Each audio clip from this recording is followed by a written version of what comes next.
Қазақ елі, бәріңізге рахмет, мені қолдағандарыңызға. Көп сөйлеймін, көше партия жасасын.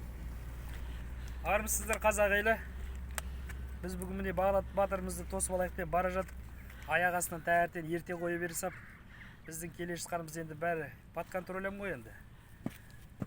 Ерте қоя берсап, жолдан тосып алып енді апара жатырмыз. Қазір енді тағы да бір соттағалы жатыр енді. Өз елімізде, өз жерімізде, өзімізді соттап жатыр. Қазақ халқы өзімізді соттап жатыр. Заңсыз қаншама халық сотталып жатыр қазір. Көбінің бала шағасынан айырылып, кешеден, например, Жамбыл Көпбосыновтың сот өтті. Қазақтар өте наразы. Мына билік басын айтқым келеді. Сендер тоқтатыңдар, болды. Бір күні кәдімгі ұрынасыңдар. Қашатын тесік таба алмай қаласыңдар. Я просто ұят қой мынау. Бізде мына Қазақстанда өзге ұлттың азаматтары бәрі тұрып жатыр енді, соларға масқарамыз шығып жатыр енді, бұл болмайтын нәрсе енді бұл. Мал кеш малға да мұндай азап жасамаймыз ғой, мысалға. Сондықтан енді бұл енді адам баласына бұл енді жақпайтын нәрсе. Сондықтан мінекей Бағдат бауырымыз міне қазір ғана шықты, арасында міне 4-5 сағат енді қайтадан дело қозғап жатыр, тағы да соттаймыз дейді.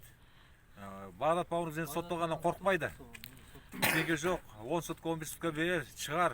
Бірақ мынау ұят деген нәрсе өте жаман ғой.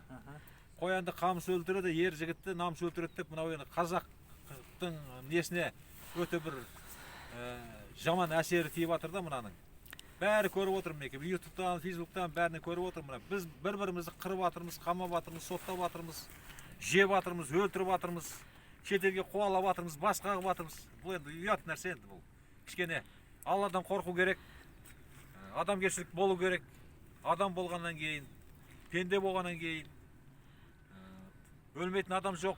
О дүниеге барғанда да Алланың алдында осы істеген қылық үшін әрқайсымыз жауап береміз. Сондықтан кішкене мен мынау жоғарыда отырған мынау өкімет басшыларына айтайын, кішкене ұяттарыңыз болса енді мынандай жағдай доғарттыңыздар.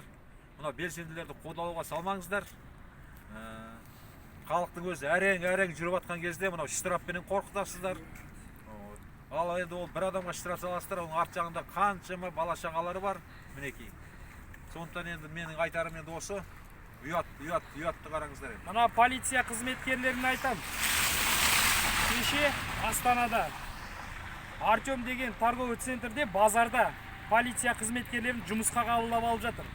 Өйткені қазір қаншама полицейлер жұмыстан кетіп жатыр.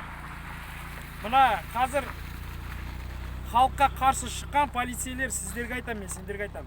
Сендер ертең осы халыққа қарсы шыққан үшін қара бет болып, ертеңгі жеті ұрпақтарыңа шейін халықтың қарғысына ілініп сотталасыңдар. Ертең өйстіп халыққа қарсы шыққан үшін 10 жылдан, 15 жылдан срок алып кетесіңдер сендер.